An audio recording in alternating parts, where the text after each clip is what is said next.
There's so much to talk about this season. This SMG right here though, guys, I love it. This is where I want to start. It's so good, the ENYO-D. When I looked at the weapons this season, I made notes of the combinations I wanted, and I don't review things until I know. Like, I waited on Crisis Inverted, I waited on Lubre and others. Once I have the combination, I can get the review. I got what I wanted. Steady Hands multi-kill clip, well, it's one of the combinations I wanted. I'm going to talk about this more as I go on. But this is the role that you're going to be seeing in all gameplay. ENYO is a kinetic Hake 600 RPM, similar to things of the past like the antiope, atalanta D. It comes with the big 1.5 times zoom 15. They had changes to SMGs a little bit. 15 is the new high. A lot of SMGs now sit at 14, some at 15. There's a couple of outliers like Shayura. It's down to 16, it was 17. 1.5 is good. I view this SMG as the legendary kinetic equal to Shayura. I do. Shayura is a great 600 RPM void. When it comes to these precision frame SMGs, when they all come together, they're great. And ENYO comes together nicely. It's Hake, so it does have the breach armaments. It deals increased damage against vehicles, turrets, barricades, and stasis crystals. It's a world drop. I've had about 5 drop. Could be from a Leviathan chest, a random enemy, the gunsmith, an Umbral Ingram. Just like last season's Ogma, Cantata, Crate, it's from the world. The base stats are fine, but with those stats, there are the shortcomings of the 600s. Low handling, they have high range, they have high aim assist, but they do feel kind of chunky. And I wanted to cover this because A, it's awesome, and B, as we're getting into the season, there's a good chance it's gonna drop for you at some point. So we might as well learn about it and talk about it. It has a base 91 recoil direction with a precision frame, it's good, shoots great. It has a base range of 16 meters. With max range, it can get right under 23. There's a lot of range to gain with this thing, almost 7 meters as you keep adding on range to the stat bar. For the barrel, any recoil direction mod will get it to 100 recoil. It's not really needed. Here are the options I would be looking at. Full bore if you can control it, it's gonna be okay. M&K users are gonna have a better time with the controller, but it can be done on controller. But personally, I would go one of 3 ways. Fluted Barrel, it gives +5 stability, +15 handling. Handling is the lowest stat on this thing, and it's the big negative about them. It gets the base handling from 25 to 40. It's like almost doubling it, getting up there. It's a really good thing. Then there's small bore, just a flat +7 range, +7 stability. Corkscrew, rarely talked about barrel, but for a weapon like this, it's good because it gives +5 stability, +5 handling, +5 range. Just makes it a little bit more well-rounded. When it comes to the magazine,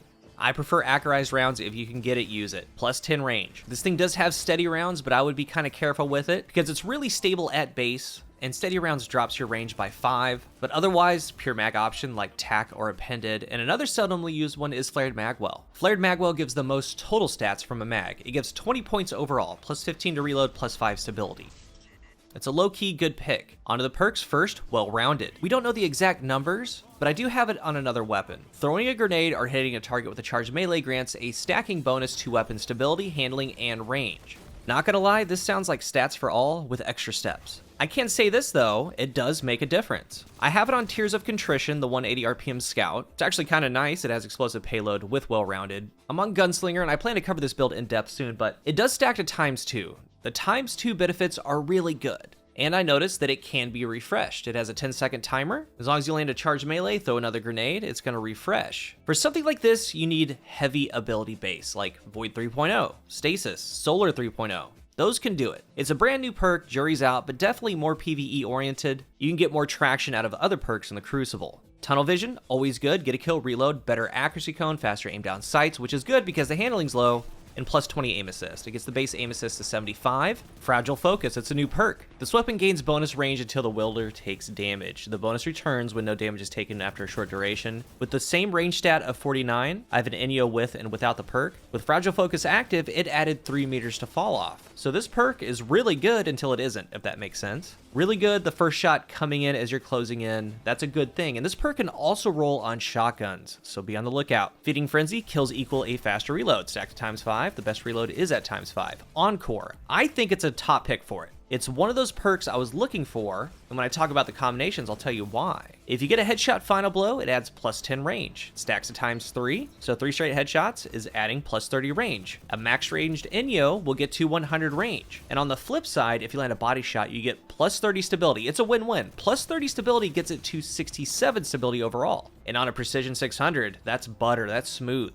The one I've used with Encore, it has Vorpal with it, but it's great with head or body shots. It's a perk to look for. Steady hands, top tier perk for it. You get a kill, and for 8 seconds you have increased handling, and handling involves your aim down sight speed, your stow, you're ready. There's a scaler on it, so it's faster than original quick draw. It's very fast. And the pain point, again, is the handling on these things. It has base 25 handling. This perk negates that stat, completely negates it. It refreshes on kills, and as you've been seeing in the gameplay, it plays like a dream. It allows you to be aggressive, switch between weapons, and it just feels light in your hands, and it feels right. Love it. And on the other side, we have multi-kill clip. Get a kill, reload. Depending on the number of kills within the mag is going to be your damage output. So times 1 is 17%, times 3 is 50% more damage. Sympathetic arsenal, best use on bows in my opinion with certain loadouts. When you reload after a final blow, it reloads all your weapons. Rampage, always great. No reload needed. Times 1 is 10%, times 2 is 21, times 3 is 33. You can keep it up as long as you're getting kills. Surrounded, it's always been a good perk, and if you played this season on the Leviathan, you get 30% more damage when 3 or more enemies are within 8 meters of you. As Bungie ups the enemy density and activities, like right here in Leviathan, this perk is seeing more use. So if you get one to drop with Surrounded, go try it in there. Pretty good option with how the activities are going.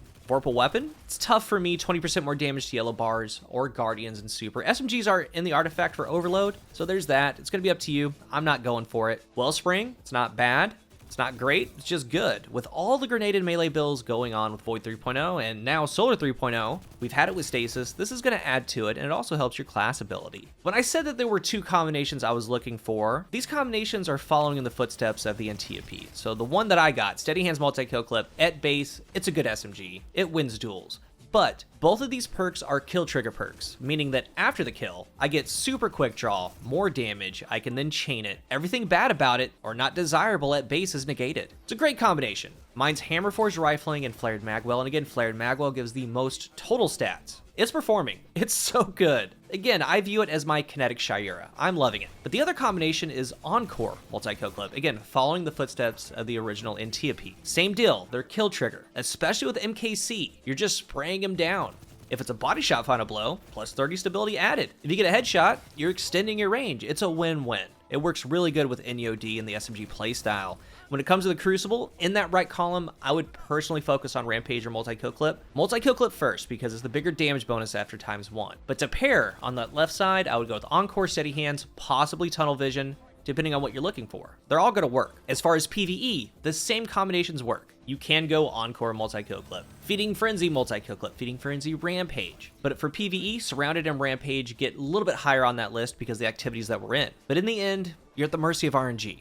I'm extremely happy with mine. I'm owning with it. It's an SMG that's going to be up there with the multi-mock in that kinetic slot for me, as far as usage. I was enjoying it using it in the Leviathan activity for PvE. One of the roles that I have is Fragile Focus, Surrounded. It's kind of tough to get that going. Like, I can't recommend those together, because you get that bonus range until you take damage. Well, Surrounded wants you to be very close to your enemies. The enemy's very close to you. Kind of hard to keep that perk up. But I can see something like even Steady Hand Surrounded, because you're going to get a kill, you get more damage out of Surrounded. After that kill, everything has quick draw, so you can switch to your rocket, whatever, really quickly. Can't go wrong with Feeding Frenzy Rampage. It could be a good little PvE SMG. It's all role dependent. They always are. And back to the Crucible, I do feel like it's one of those SMGs that if a player has been using an SMG, whether it be Shira, Cold Front, multi-mock, whatever it is, if they're an SMG player, it's routinely a part of their playstyle and their play sessions. If they get an ENYO-D with a great perk combination, I think it's going to be inserted within that rotation. I do. It's that good. The shots are clean with all the changes to flinch and adding stability. It plays great. And to be completely honest with you, I don't think I would feel this way if it had a 14 zoom.